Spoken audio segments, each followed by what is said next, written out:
이번 시간은 6월 민주항쟁 이후에 민주화 과정이 어떻게 펼쳐지는지에 대해서 같이 알아보겠습니다. 6월 민주항쟁 이후 직선제로 대통령이 이제 선출되게 됩니다. 밑에 연도가 나옵니다. 그리고 이 시기에 대통령이 계속 직선제로 뽑히게 됩니다. 순서대로 같이 알아보겠습니다. 먼저 13대 노태우 대통령부터 시작합니다. 14대 김영삼, 15대 김대중, 16대 노무현 대통령, 17대 이명박, 18대 박근혜, 그리고 지금 대통령이신 19대 문재인 대통령까지 계속 직선제로 선출된 대통령입니다. 그러면 1987년도에 이렇게 대통령을 직선제로 선출하게 된 가장 중요한 사건이 있습니다. 지난 시간에 배웠습니다. 6월 민주항쟁입니다. 그리고 1991년, 1995년도 오늘 배울 지방자치제도하고 관련된 시기입니다.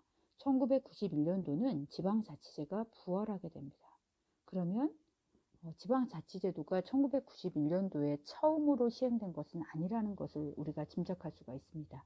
1991년도에 지방자치제도는 먼저 지방의회 선거로 시작이 됩니다. 그리고 95년도에는 이제 지방자치제가 정착되는 시기입니다. 어떤 선거가 추가됐는지 옆에 잘 살펴보세요. 지방의회 선거에 지방자치단체장 선거가 같이 실시됩니다. 87년 6월 민주항쟁, 91년도에 지방자치제가 다시 부활이 되었고 95년도에 정착이 되었습니다.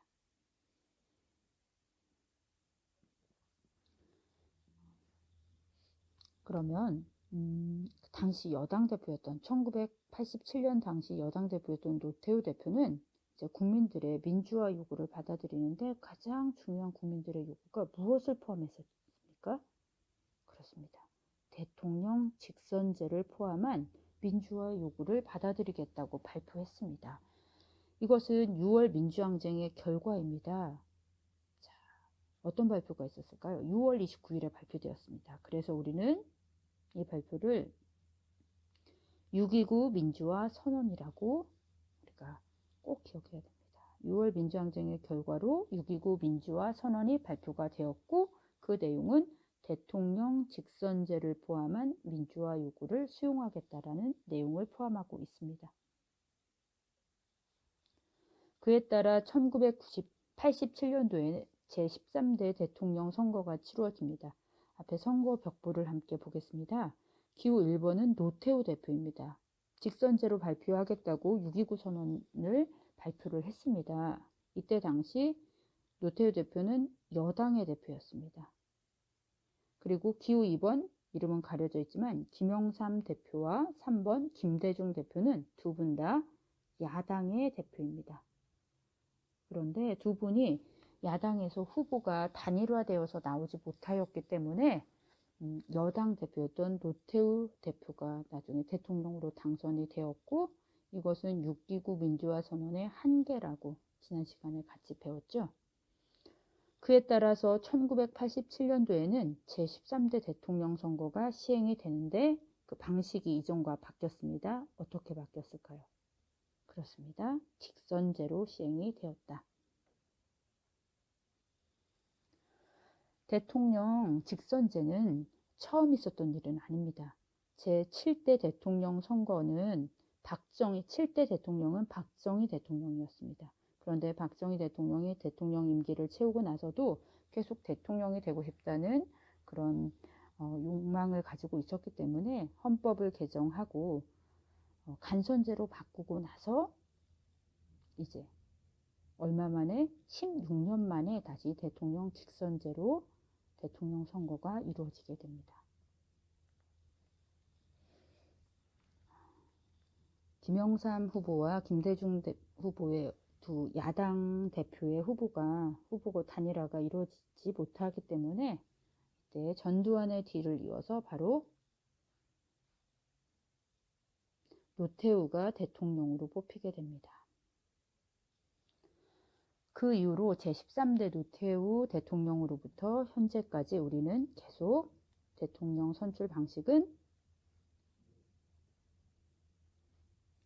대통령 직선제로 지금까지 계속 이어집니다. 여러분도 만 18세 이후가 되면은 여러분도 선거에 참여할 수 있습니다. 지방자치제가 부활됐다고 아까 우리가 연표를 보고 배웠는데요. 그 시기가 1991년도였죠. 그런데 지방자치제도란 무엇일까요? 오늘 첫 번째 내용은 대통령 직선제에 대해서 배웠고, 두 번째 활동은 지방자치제에 대해서 배워보겠습니다. 여러분 책은 27쪽에 나오는 내용입니다. 27쪽에 나오는 내용을 이렇게 정리해 보았습니다. 각 지역마다 지역의 여건과 상황이 다 다릅니다. 그래서 지역의 살림살이 하는 방식도 다 달라야 된다는 게 지방자치제도의 취지입니다. 우리 지역의 일은 우리가 스스로 결정하고 처리한다는 뜻이죠. 그런데 이 지방자치제도는 어떻게 설명될 수 있냐면, 지역의 주민이 선출한 바로 두 부분, 지방의회 의원과 지방자치단체장이 그 지역의 일을 처리하는 제도입니다. 그래서 우리는 지방자치제도를 위해서는 지방의회 의원과 지방자치단체장 선거를 하게 됩니다. 지방의회 의원에 대해서 같이 알아보겠습니다. 여러분들이 행정구역에서 시, 도, 군, 구를 아마 들어봤을 것입니다. 우리가 사는 지역을 한번 알아볼까요? 서울특별시죠. 우리는 시에 살고 있고, 그리고 광진구에 살고 있습니다. 그런데 우리가 가까운 지역으로 좀 나가봤을 때 경기도라든지 강원도, 이런 행정구역이 도로 끝나는 지역과 군으로 끝나는 지역을 우리가 접할 수가 있습니다. 그러면 지방의회 의원 선거는 우리가 시의회, 도의회, 군의회, 그리고 구의회 의원을 뽑는 선거입니다. 그러면 여러분들이 서울특별시에 살고 있으면 이 네 후보를 모두 다 뽑는 게 아니라 시의원과 구의원을 뽑게 되겠죠. 그리고 지방자치단체장을 우리가 뽑습니다. 이것은 여러분들 아까 얘기한 것처럼 우리는 서울특별시에 살고 있기 때문에 시장과 광진구에 살면 광진구청장을 뽑게 되고, 강남구에 살고 있으면 강남구청장을 뽑게 되겠죠. 그리고 다른 지역에서는 예를 들어 경기도에 살고 있는 친구들이 아니라 선거권을 가진 사람들은 경기도지사를 뽑고, 그리고 군수를 뽑게 됩니다. 그러면 지방자치제는 어떻게 운영이 되어야 될까요? 이제 우리가 선거로 뽑은 그 대표들이 어떤 역할을 하게 될까요? 자, 우리 지역에 다양한 문제가 있을 수 있습니다. 그거에 따른 주민들의 의견은 이렇게 각자 다양하지요. 주민들은 자신의 지역의 문제를 스스로 해결하려고 자신들의 의견을 제시하게 됩니다. 그런데 주민 각자의 의견을 우리가 다 수용할 수가 없습니다. 왜냐하면 너무나 많은 수의 주민들이 살고 있죠. 그렇기 때문에 이 주민들의 목소리, 의견, 그리고 주민들의 요구 주권을 바로 우리 주민의 대표, 지역의 대표가 이 의견을 수렴하게 됩니다. 우리 지역의 대표는 주민들의 의견을 수렴하여서 여러 가지 문제를 어떻게 해결해 갈까요? 그렇습니다. 민주적으로 해결해 갑니다. 그러면 이 지방자치제가 언제 있었냐면 1991년이나 95년도에 있었던 건 아닙니다. 1952년, 이때가 언제죠?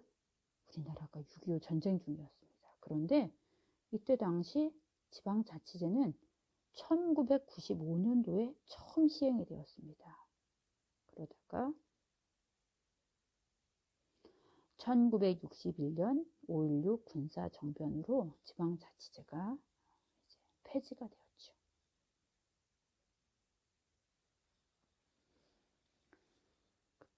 6.29 민주화 선언에 따라서 1991년도에 지방의회가 부활된 것은 우리가 앞서 알아보았습니다. 6.29 민주화 선언에 따라서 6.29 민주화 선언은 1987년 그리고 1991년도에는 지방의회가 구성되었다. 그래서 지방자치제가 부활되었다. 이렇게 배웠죠. 그리고 1995년도에는 이제 91년도에 있었던 지방의회 의원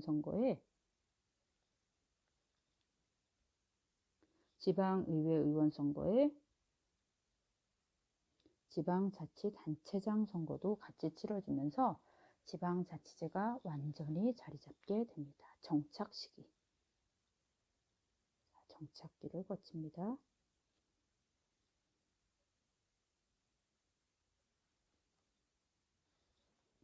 지방의회 의원이나 지방자치단체장이 맡은 일을 잘 처리하지 못할 때는 그러면 주민의 뜻과 우리가 대표로 뽑은 지역의 대표인데 그 뜻이 너무나 어긋나고 일 처리가 잘 되지 못하고 공정하지도 못하다. 그럴 때 우리는 어떻게 해야 될까요? 자, 여러분 28쪽의 내용입니다. 그럴 때에도 우리는 주민소환제라는 제도가 있습니다. 주민소환제는 이미 선진국에서 먼저 시행된 제도입니다. 주민소환제는 우리가 직접 선출한 의원이나 그리고 단체장이 직무를 제대로 잘 수행하지 못했을 때 지역 주민들이 어떤 방식으로 소환하고 자리에서 물러나게 하는 제도냐면 바로 투표의 방식으로 지역의 대표를 물러나게 하고 소환하는 제도가 바로 주민소환제입니다. 자, 오늘 세 가지 내용을 같이 배웠습니다. 6월 민주항쟁 이후의 민주화 과정에서 세 가지 중요한 내용은 대통령 직선제, 그리고 지방자치제, 주민소환제까지 배웠습니다. 여러분 수고 많았습니다.